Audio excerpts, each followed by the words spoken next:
कल जब से 18 का रिजल्ट आया है, 19 का 2019 एग्जाम में 18 तारीख वाले बच्चे इस तरीके के मैसेज कर रहे हैं कि सर मैं सुसाइड कर रहा हूं, मुझे बचा लो। रात के 3 बजे तक मैं 25 बच्चों से बात करके कन्विंस कर रहा हूं कि इंतजार करो, कुछ करेंगे। हम सरकार को इसलिए लेकर आए थे कि यह सरकार पहले वाली सरकार से भी बेहतर काम करेगी और हमें रोजगार देगी, बट इस सरकार ने तो सारे रोजगार खत्म कर दिए। महंगाई चौथे आसमान पे है, पेट्रोल का दाम इतना बढ़ गया कि अब आप बाइक नहीं चला सकते। रसोई गैस की कीमत इतनी बढ़ गई कि वापस अब चूल्हे पे आना पड़ेगा। एक तरफ तो आपने कमाने के साधन छीन लिए, एक तरफ आपने हर चीज का मूल्य बढ़ा दिया और आप कहते हैं हम करप्शन करते नहीं, और जनता कहती है ये सरकार बहुत अच्छी है।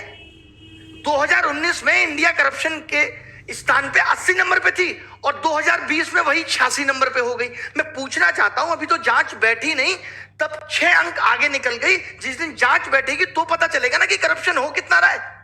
क्या बिना करप्शन के वैकेंसी खत्म हो गई? एक सीट कम, जो सीट है उस पे भी करप्शन, एग्जाम टाइम से लेंगे नहीं, पेपर सही बनाएंगे नहीं, पेपर में क्वेश्चन गलत डाल के भी 100-100 रुपए वसूलेंगे, उसको भी पैसा वसूलने का धंधा बनाएंगे।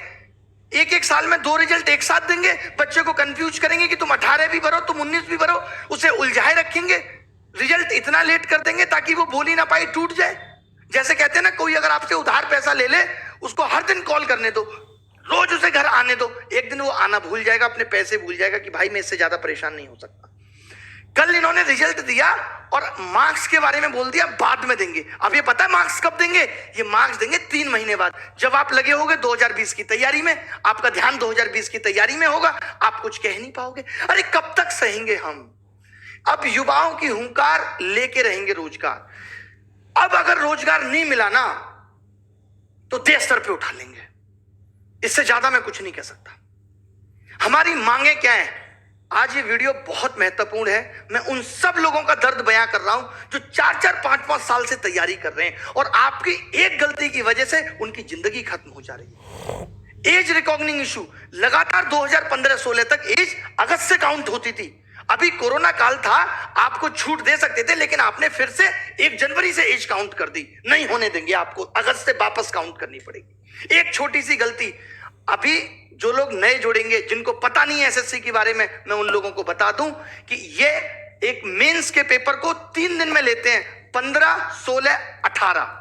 15-16 का पेपर ये नॉर्मल बनाते हैं, 18 का पेपर ये इतना हलवा बना देते हैं जिसमें बच्चों के 200-200 नंबर आते हैं, 190, 195।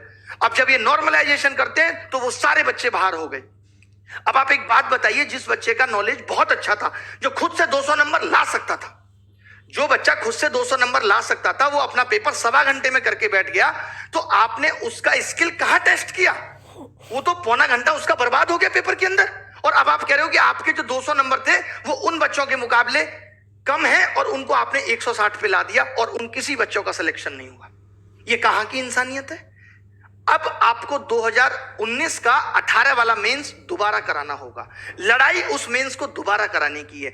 जब आप 20 लाख बच्चों का प्री 20 दिन में करा सकते हो, तो आप 1.5 लाख बच्चों का मेंस 1 दिन में क्यों नहीं करा सकते? क्या आपके पास इतने रिसोर्सेज भी नहीं रहे अब कि आप पेपर का लेवल एक जैसा रख सको?